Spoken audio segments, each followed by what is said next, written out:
las dos cartas que envió desde la prisión de Herrera de la Mancha a la familia Anglés pidiéndoles dinero. Os voy a leer la carta tal cual, chicos y chicas.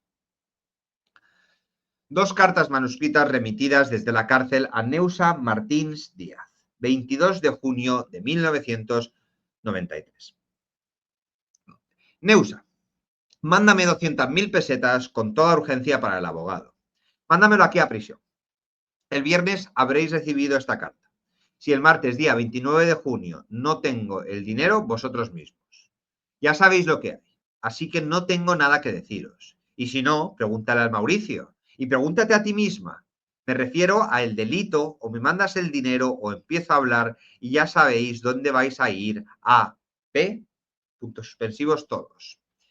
En verdad me dais pena, por eso os doy esta única oportunidad y os lo digo por segunda vez y última vez, o me mandáis 100.000 pesetas, o vosotros mismos, como el día 21 de junio no tenga el dinero, vais todos para la cárcel. Vosotros mismos, sin más, al deciros que me despido. El dinero que me lo mande alguien que no tenga el apellido Anglés. Adiós, suerte.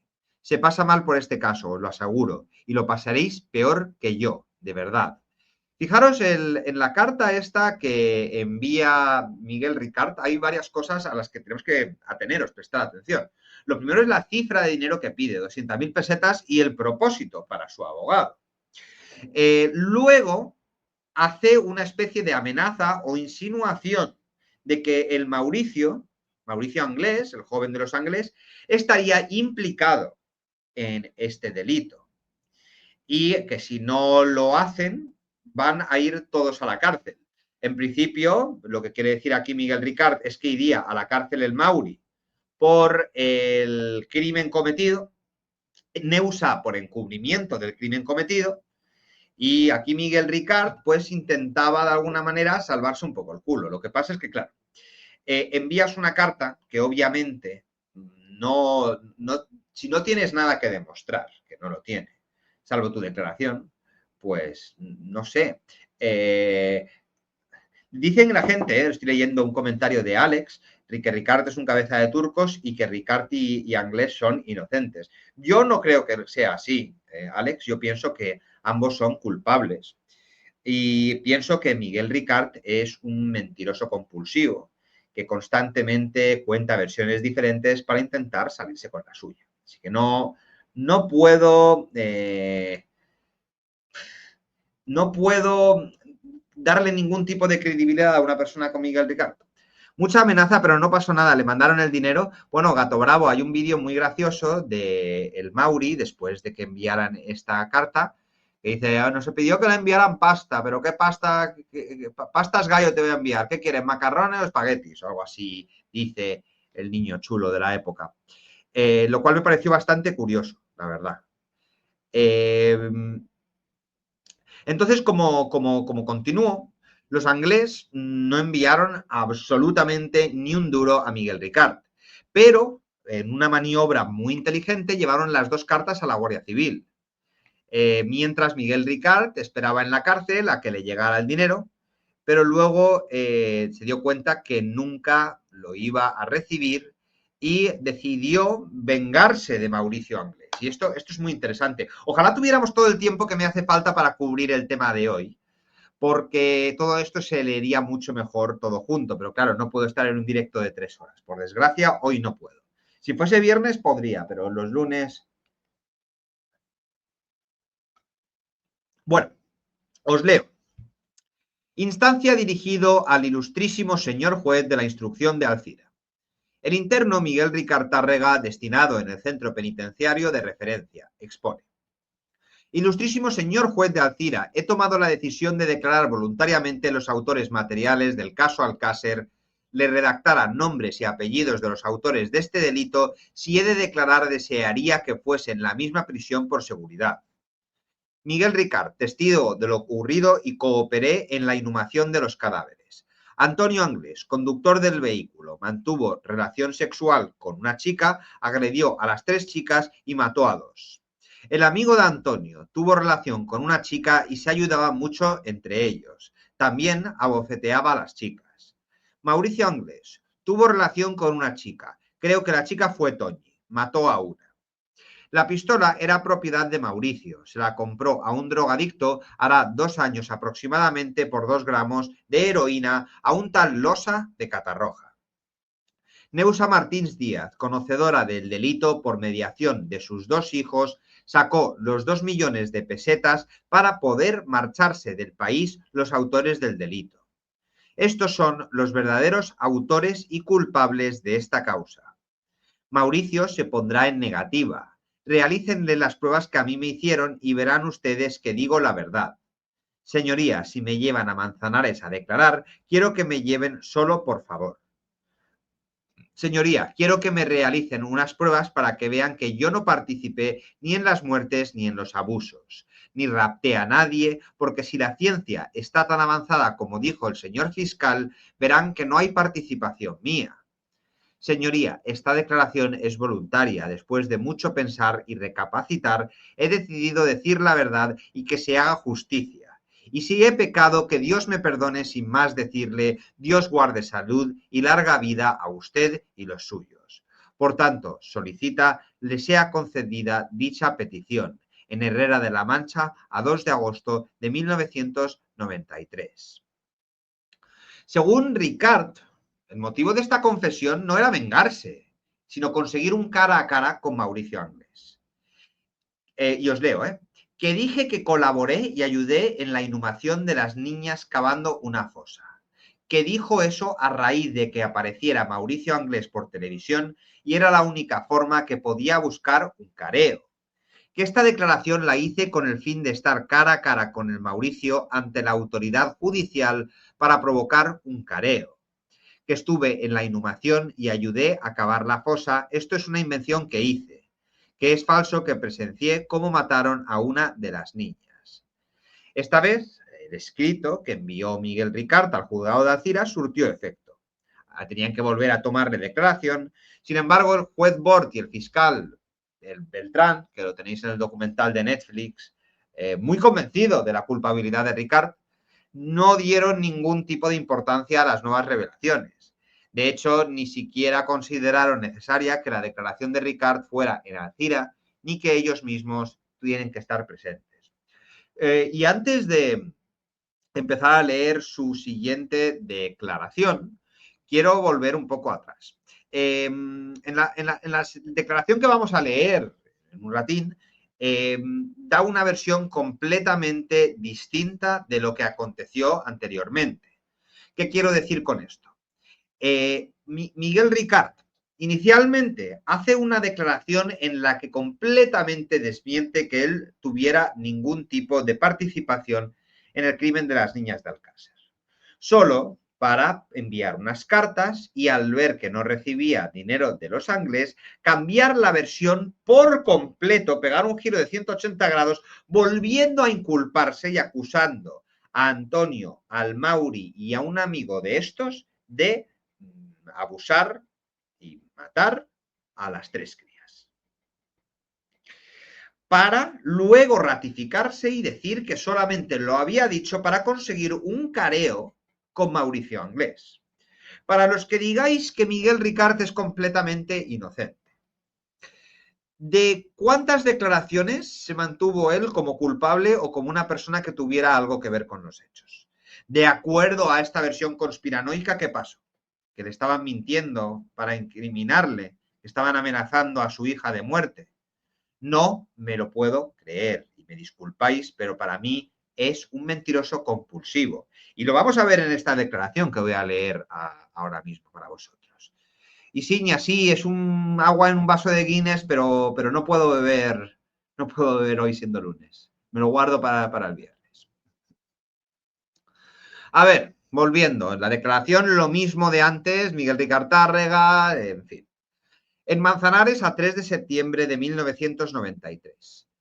Ante el juez de instrucción y de mí, el secretario judicial, comparece Miguel Ricart, a quien se hace saber que en este juzgado de instrucción número 1 de Manzanares se tramita el presente procedimiento penal, pudiendo estar implicado en el mismo el compareciente como imputado. Se le informa de su derecho a nombrar abogado o, en su caso, se le nombrará uno de oficio por el juzgado. Se le informa que no está obligado a declarar en su contra ni a contestar a las preguntas que se le formulen. Se le requiere para que designe domicilio. Encontrándose presente el letrado del turno de oficio, don Lucas Garcés Rincón, manifiesta lo siguiente: que no trabaja antes de los hechos ocurridos en la localidad de Alcácer, que con anterioridad había trabajado de transportista de Opel y en la Opel de mantenimiento, que llevaba unos 6 meses en situación de parado cuando ocurrieron los hechos, que según manifestó en su escrito de 2 de agosto quiere declarar voluntariamente sobre los hechos ocurridos en Alcácer, dando cuenta de cómo ocurrieron, de quiénes fueron los autores materiales de las muertes de las niñas y demás circunstancias relacionadas, que colaboró y ayudó en la inhumación de los cadáveres de las niñas que cavaron una fosa el declarante Antonio Anglés y Mauricio Anglés en la noche del 13 de noviembre de 1992, no recordando exactamente el punto donde se realizó, que no participó en la muerte de las niñas, que presenció cómo se mataba a una de ellas que como era de noche no puede precisar de quién se trataba, que vio cómo Antonio Anglés tenía una pistola y vio cómo disparó sobre el cuerpo de la niña, viendo también cómo ésta caía al suelo. En ese momento no quiso ver más. Que llevaron a las 3 niñas de noche sin precisar la hora desde Alcácer hasta el lugar de los hechos, que las llevaron en un coche comprado por Antonio Anglés a nombre del declarante. Que las niñas estaban en la carretera haciendo autostop y fueron recogidas por ellos, que en el coche iban Antonio y Mauricio Anglés, un chaval que no conocía de nada, y el declarante que al chaval lo llamaban Nano. Que el Vicente no había visto nunca a las niñas, que las chicas le dijeron que las llevasen a la discoteca en la carretera general pasando Picassent, que en lugar de trasladarlas a la discoteca las trasladó al lugar de los hechos, que conducía Antonio Anglés, que una vez en el lugar bajaron a las niñas del coche, el Vicente indicó que pasaba de historias, que los otros se las llevaron a unos 100 metros donde estaba el coche, que quedó estacionado en un camino forestal, que entonces empezaron a pegarle a las chicas, puesto que les dijeron que iban a abusar de ellas por las buenas o por las malas, que quien más pegaba era Antonio a puñetazos, que después las tiraron al suelo y se supone que abusaron de ellas, que no intentó separar ni disuadir a los otros porque estaba asustado, que oyó cómo lloraban y pedían socorro las chicas, que después Antonio se cegó volviéndose loco y no hacía más que pegar a las chicas después de haberlas forzado, que también Mauricio y el otro pegaban a las chicas a base de golpes y patadas, que después Antonio cogió una pistola que él mismo llevaba siempre consigo, disparando sobre una de las chicas sin poder precisar contra quién, que no puede decir quién o quiénes mataron a las otras muchachas porque no quiso mirar lo que ocurría, pero se percató de la muerte de las 3 niñas al oír los disparos, que después de muertas Antonio Anglés le dijo que le echase una mano para enterrarlas, que utilizaron un pico y una azada que llevaban en el coche para hacer una fosa donde las metieron y las cubrieron con tierra, que después se marcharon a una casa donde vivía Antonio Anglés situada en Alborache, donde dejaron el pico y la azada y escondieron el arma, la cual siempre solía esconderla detrás de la casa. Decidieron acostarse y el declarante no podía dormir por todo lo pasado, y además Antonio le amenazaba diciendo que si se chivaba a la Guardia Civil le iba a matar, que los otros no le decían nada, si bien Mauricio le indicó a su hermano que le dejase tranquilo, que no hablaría, que el declarante conocía a los Anglés a los 18 años y en concreto a través de un hermano llamado Roberto, que Antonio se dedicaba a vender droga, que Antonio puso el coche a nombre del declarante porque se conocían yendo a discotecas juntos y además por no tener un carnet de identidad legal al estar en busca y captura por quebrantar condena, que Antonio Anglés estaba ya predispuesto, puesto que en otra ocasión, cuando el declarante conducía en compañía de Antonio y Mauricio, ya quisieron hacerlo, que no pensaba que en realidad quisieran hacerlo, pero incluso hablaron de matarlas. Que respecto a la participación del tal Nano, este se echó encima de una de las chicas, que la pistola era de Mauricio, se la compró a un drogadicto conocido por el Losa conocido por la Guardia Civil de Catarroja, que cuando ocurrieron los hechos vivía en casa de Roberto Anglés dándole comida y alojamiento sin pagar nada. Que después de ocurrir los hechos, el declarante hizo una vida casi normal, no dejando a Antonio ni él mismo acercarse a ninguna chica, tomando solo consumiciones y bailando, pues tenía remordimiento por ser cobarde y no impedirlo. Que su hermana le notó extraño después de los hechos, que al tal nano no volvió a verle siguiendo relacionándose con los Anglés por no tener más remedio, que la madre de Antonio se llama Neusa Martins Díaz y que tenía conocimiento de los hechos, que le entregó a Antonio 2 millones de pesetas para que se marchara a Brasil, que los obtuvo mediante un préstamo del banco, que dicha señora trabaja en una empresa de Matarife, que hasta que se descubrió todo, los hermanos Anglés le hablaron de marcharse del país, primero hasta Portugal y luego en barco hasta Brasil, que le dijeron que tenía que acompañarle por cojones, negándose el declarante, que dejó de ver a los hermanos Anglés el día que detuvo la Guardia Civil en casa de la madre de Antonio, que Mauricio se encontraba también en la casa, no deteniéndolo por ser este un crío.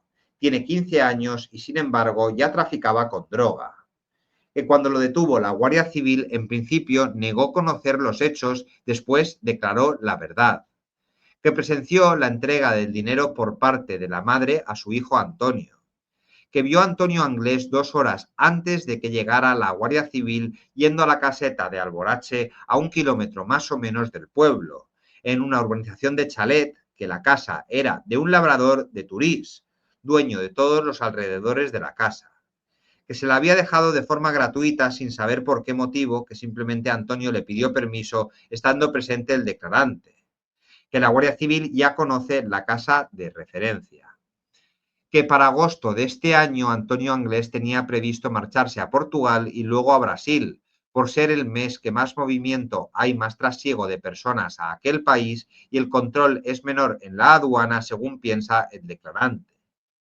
que con respecto al chico que les acompañaba le fue presentado la noche de los hechos, que sabe que hablaba como un chico de la calle, que supone que era amigo de Antonio y Mauricio, que en los días transcurridos desde que ocurrieron los hechos hasta que fue detenido, observó que la madre de Antonio estaba nerviosa, aunque no habló con ella de lo ocurrido ni lo comentó con nadie, aunque la hermana del Vicente le notó algo extraño y le preguntó qué le pasaba, contestándole este que no le pasaba nada, que también le extrañó que comiera apenas nada y que tuviera vómitos cuando normalmente tiene buen apetito. Quiere manifestar con toda seguridad, Mauricio negará abiertamente su participación en los hechos que acaba de narrar, pero declara que es la verdad y que quisiera que le practicasen en la persona de Mauricio las pruebas a las que ha sido sometido el Vicente, que piensa también que con toda seguridad Mauricio identificará al otro individuo que tuvo una participación activa en los hechos delictivos, que insiste en que se considera inocente puesto que ni ha pegado, ni vio, ni nada, que a preguntas sobre quién era la persona que conducía el coche manifiesta que Antonio, que insiste en que desearía ser sometido a las pruebas que fueran necesarias para demostrar su no participación en los hechos que acaba de relatar. Leída la presente declaración, la firma el declarante por estar de acuerdo con su contenido en unión de las demás personas presentes en este acto, de lo que yo, el secretario judicial, doy fe. Así que, según la nueva versión de Miguel Ricart, habían sido 4 personas: Antonio Anglés, Miguel Ricart, Mauricio Anglés y un tal Nano. Y aquí llegamos un poco al final de la declaración de Miguel Ricart. Entonces, yo os quiero preguntar a vosotros, ¿qué opináis? ¿Qué opináis acerca de esto? ¿Pensáis que Miguel Ricart estaba mintiendo? ¿Se estaba cubriendo en salud porque estaba amenazado? ¿Pensáis que estaba diciendo la verdad y que realmente la noche de autos, la noche del crimen, fueron Miguel Ricart, fueron Antonio Anglés, fueron Mauricio Anglés y fuera el Nano? Yo he escuchado versiones de todo tipo. Algunas veces se dice que Enrique Anglés estaba allí también, otras que Roberto Anglés, que se supone que debía estar en la cárcel en el momento también. Yo, sin embargo, no tengo muy claro que nada de lo que nos esté diciendo Miguel Ricard sea real. Porque, como os leo por el chat, Miguel Ricard cambia su versión cada vez que le viene en gana. Por lo que al final no se llega a nada escuchando a Miguel Ricard. Y por lo que al final, cuando escuchamos a Miguel Ricard siendo entrevistado ya a día de hoy, sus palabras no tienen validez porque es una persona que miente más que habla y siempre está tratando de echar balones fuera. A veces se incrimina él solo, otras veces dice que no, otras veces dice que ha sido el Mauri, pero lo que tiene en común es la constante mitomanía que tiene el tío. Entonces, a mí me sorprende personalmente que haya tanta gente diciendo que Miguel Ricard sea inocente. Ricardo Porras, que nos dice desde el principio, Ricard implicó a Antonio. Él es su cabeza de turco. Está claro que en su primera confesión voluntario disuadió sus actos criminales junto a otro personaje obediente. ¿Sería Mauricio? No lo sé, pero en las primeras declaraciones él admite que sedujo a Desiree, que luego dice que él no podía mirar espectáculo tan grotesco, o en otras que le forzó a Antonio. Entonces, claro, si le obligaron a confesar, pero cada vez que confesaba una cosa distinta, o sea, que la Guardia Civil le sacaba y decía, venga, que ahora tienes que cambiar tu versión, venga, que ahora tienes que cambiar tu versión de nuevo, porque ¿cuál de las versiones es cierta? Es que, echando un vistazo a todo lo que dice Ricard, es que me cuesta mucho entender cómo la gente dice que Miguel Ricard no tuvo participación, incluso llegando a decir mucha gente que Miguel Ricard nunca conoció a las niñas de Alcácer. Entonces, ¿por qué se incriminó? ¿Por qué se dejó de incriminar? ¿Por qué decidió incriminar a la familia, luego decir que él lo vio todo? ¿No? Es que no termina de quedar claro absolutamente nada de las cosas que cuenta. Vale, pues yo tenía previsto solamente hacer esta parte, pero en base a que todavía tenemos bastante tiempo, voy a empezar a contaros un poco acerca de lo que ocurría poco después de todas las declaraciones que hizo Miguel Ricard. Lo primero que hizo la Guardia Civil tras todo esto es que tenían que encontrar al nano y por otro, la Fiscalía de Menores tenía que abrir un expediente para implicar a Mauricio Anglés, que era menor de edad cuando ocurrieron los hechos. Lo primero que había que hacer era comprobar si Miguel Ricard pues, había estado con María Dolores, con Kelly, con Mauricio Anglés, la noche del 13 de noviembre de 1992, la noche fatídica en la que desaparecieron las 3 niñas de Alcácer. Perdona, estoy viendo el chat, veo que JRM, Javier, como ya hemos comentado varias veces, tenemos que esperar las novedades que nos prometió el disidente, que en octubre nos va a dar los datos de lo que ha dicho la aplicación del Pentotal. Sí, yo ya he hablado bastante de este tema, pero no quiero ya decir lo que pienso. Simplemente vamos a esperar al documental y cuando lo saque habrá que reaccionar aquí con todos vosotros y ver si finalmente se ha descubierto la verdad. No voy a hacer más comentarios acerca de esta persona. Declaración, vamos entonces con la declaración de la ex de Miguel Ricard. Declaración de María Dolores Cuadrado Badía, en Valencia, al 19 de septiembre de 1993. Ante el ilustrísimo señor fiscal de menores comparece previamente citada la testigo referencia Supra, nacida en Oliva el 25 de mayo del 69, con domicilio en Benetúser, la cual es advertida de su obligación de decir verdad, de manera que si no lo hiciere puede incurrir en un delito de falso testimonio. Y manifiesta. Preguntada cuál es su relación con Miguel Ricard, dice que actualmente no tienen relación. Si bien a finales del año 88, a principios del 89, lo conoció y entabló amistad con él, llegando a intimar en el año 90 y vivir juntos. Fruto de esta relación tuvieron una hija en el año 90, que no llegó a contraer matrimonio con él mismo, que vivió en compañía de Miguel desde 1990 hasta junio de 1991. fecha en la que dejaron de vivir juntos, aunque se veían de vez en cuando, ya que Miguel pasaba por el domicilio de la declarante para verla a ella y a su hija. Que aún después de la ruptura con Miguel en el año 1991 salieron a cenar juntos en alguna ocasión, que en el año 1992 tiene anotado en su agenda diario que es el día 6 de noviembre salió a cenar con Miguel, Kelly, que es la hermana de Anglés, llamada María Dolores, y Joaquín Mauricio Anglés, el Mauri, que fueron a cenar a un restaurante chino que está cerca de su domicilio, que empezaron a cenar sobre las 10 de la noche y que se quedaron en el local del restaurante hasta que cerraron el mismo muy avanzada la noche, sobre las 12 de la noche o tal vez más tarde, que se desplazaron al restaurante a pie y no utilizando ningún vehículo, que al finalizar la cena, Miguel y el declarante se fueron a Valencia en un taxi a tomar copas, mientras que los hermanos Anglés, María Dolores y Joaquín Mauricio se fueron juntos sin saber a dónde, que no recuerda que salieran a cenar otro día próximo al 6 de noviembre los cuatro, que sabe la fecha del 6 de noviembre porque, como ha dicho, la tiene anotada en su agenda, ya que de memoria no puede precisar con exactitud esas fechas al haber transcurrido mucho tiempo desde entonces.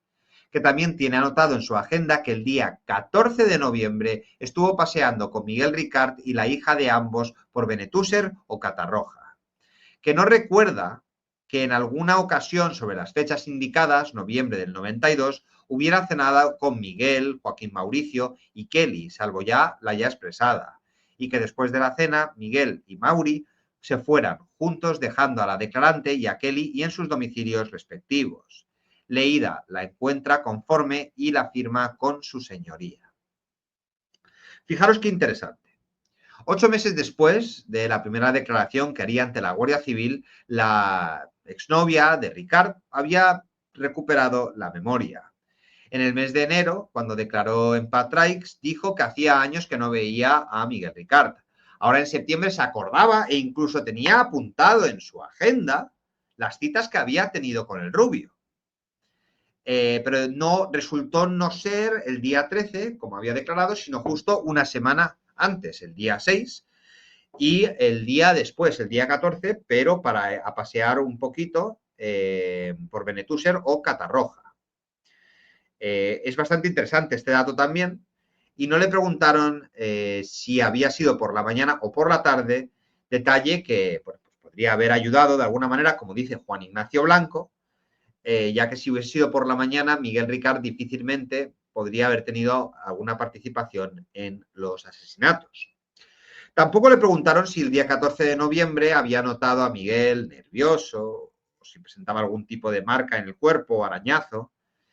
Y pocos días después de la declaración de María Dolores Cuadrado, 2 agentes del cuartel de Patraix fueron a la cárcel de Herrera de la Mancha para enseñarle al rubio algunas fotos de